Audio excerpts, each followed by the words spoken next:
Hi everyone, once again this is Hannah and welcome back to my channel.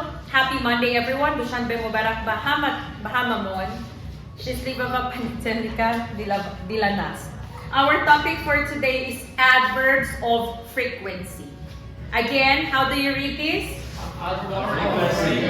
Frequency. Okay, I put already the transcription. Okay, so adverbs of frequency tell us how often or how frequently someone does something. На русском наречие частоты скажет нас или покажет нас, как обычно или как часто кого-то или кто-то делает чего-то. Базабони тоджики, Зарфҳои такроршаванда ба мо нишон медиҳанд чихел чикадар зуд-зуд ё чикадар тез-тез ягон кас ягон амалро иҷро мекунад. Did you understand? So here are the adverbs of frequency. Look at the board, all of you. If you do the action every day or all the time, 100% you do the action. This is always, okay? In English, always. In Russian, you know that, всегда. In Tajik will be hamesha, hamavakt. You understand? Then, if from 100% it goes down to 90 or 80%, this one will be your usually, okay? Usually, from the word usual. In Russian, it will be your обычно. In Tajik will be your odatan. What are the things that you do 90% to 80%? Washing your hair. Why? In summer, we can wash our hair every day, but in winter, it is so cold, and if you do it in the morning every single day, you will be sick, right? So now, let's go to frequently. Frequently, these are our actions that we do 70%. What are the frequently things that we do? Going to the shops, going to markets. Why? We frequently go to the market to buy something. Correct or no? Yes. Because at home, if the products will be over or if we run out of stuff at home, we need to buy something. This is your 70%. Next, often. So your often will be your 60%. Okay? The difference, look at the board. Frequently in Russian will be your zachastую. In Tajik will be your zud-zud. In Russian, your often will be chasta. In Tajik will be the same. Zud-zud. You understand? So often, these are the things that we do 60%. What are the things that we do 60%? What are the things that we do 60%? Walking. We do not walk all the time, right? Me, часто, пешком ходим. You understand? But not all the time. You got my point. Now, we have our sometimes at 50%. Okay? These are your panjo, ruch medihan. So in Russian, inagda, in Tajik will be bazan, yo bazan bak. What are the things that we sometimes do? Faridun? Sports. Watching TV sometimes. For you maybe, but for others, usually or frequently. Okay, stand up. Shahrom, Yusuf, Habib. What are the things that you do sometimes? Reading books, okay? But now that you are studying with Hannah, it will be this one. Always. So, thank you, sit down. Let's go to occasionally. Occasionally, look at the board. Occasionally, from the word occasion.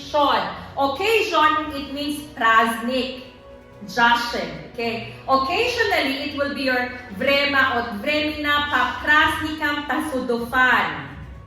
Eating cake. Why? If there's a birthday, there is a cake. Correct or no? So, occasionally, we eat cake. Going to restaurants. Sometimes, if there is wedding, we go to the restaurant. If there's a birthday celebration, we go to the restaurant. Correct? Occasion, what is the meaning of occasion? Праздник, джашн, вечеринка. You understand? So, occasionally, it will be your изредка. Врема, времена, по праздникам. In Tajik will be your tasodufan. Did you understand? And this one will be your 40%. Next, rarely or seldom. It will be your 30%. It means redka, go, kame, nechasta. Did you understand? So what are the things that you rarely do or that we rarely do?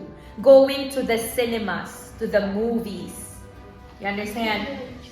Why? It is not because it's expensive. It's not expensive. It's 30 so money or 40 so money for the ticket. But we don't have the time to go to the cinema and to watch movies because we have TVs at home, right? Next, we have 20% to 10. And that is our hardly ever.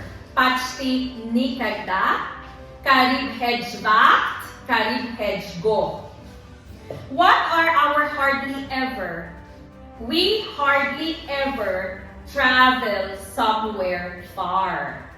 Why? How many times do you go to the village? Once a year or twice a year, correct? We hardly ever go to sa Federa. You understand? And we have our 0%, which is our never. Nikada. Drinking alcohol, smoking, kalyan bar, it should be never. You understand? So, never, hedge go, hedge back, nikada, nirazo. Do you understand? So, we know the translation. Let's go to the position. Where should we put the adverbs of frequency? Meshta nakazdeni joygir shavi zarfhoi takrorshawanda. Everyone look at the board. These adverbs of frequency, they need to go before the main verb. Okay, before the main verb, Muhammad, basabon ito jiki. Pesh as? Very good. Narus kamul kaliev. Very good. Look at my example. Okay, eyes on the board, all of you. I go to Faridun Learning Center. What is our main verb? Go. Go. Very good. So you need to put the adverbs of frequency before the main verb. Look, I always go to Faridun Learning Center. Смотрите. I never go to Faridun Learning Center. I sometimes go to Faridun Learning Center. I frequently go to Faridun Learning Center. Itagdali. You understand? Before the main verb. The next position after verb to be. Look at the board. What is the verb to be here? Am. Very good. So we will put the adverbs of frequency after am. Did you understand? Смотрите. I am always happy. I am frequently happy. I am never happy. I am hardly ever happy. Itagdali, itagdali, itagdali. You understand?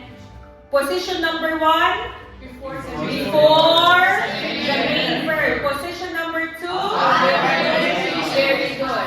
And the third position, only for these adverbs, matrite, only for often, usually, sometimes, occasionally, we can put them at the beginning of the sentence. We can put it here. You understand? Look at my example. Can you see it, Shahron?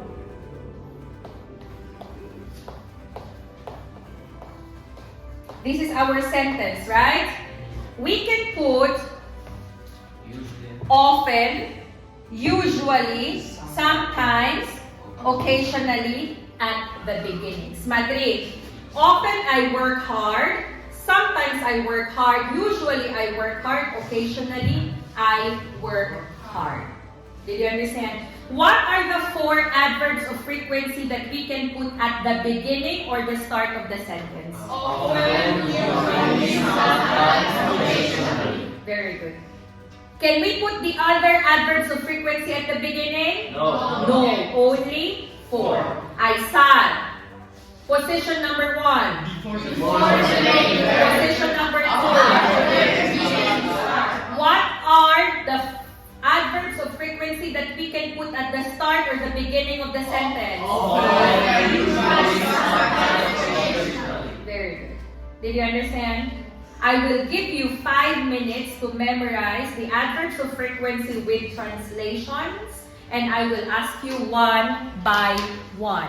Do you have any questions? No. Thank you so much for watching, everyone, and you do have a great day once again in Hannah, Faridun Learning Center, Markazi Faridun, yak sa Dushanbe, ulit sa Borbad, Dushanbe, Tajikistan.